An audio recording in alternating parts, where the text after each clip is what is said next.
Magandang umaga, Daggers. Today we're here with Miss Kulendra. what is your favorite thing about Filipino culture? We Filipinos are so nice and friendly. That is one of our Filipino culture that I'm proud of.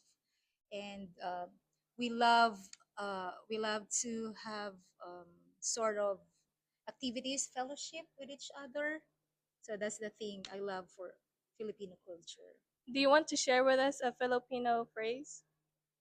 Filipino phrase is that a motto or life mantra. Just anything in Okay. Tagalog. Maraming salamat sa inyong lahat. Mahal ko kayo. Salamat! Do you speak multiple languages? Want to learn?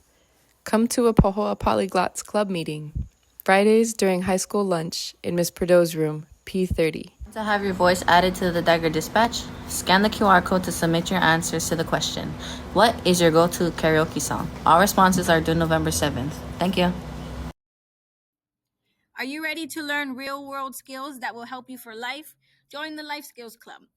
Come build life skills while having fun with your friends. If you're interested, go talk to Mrs. Lonokapu or stop by H203 for more information.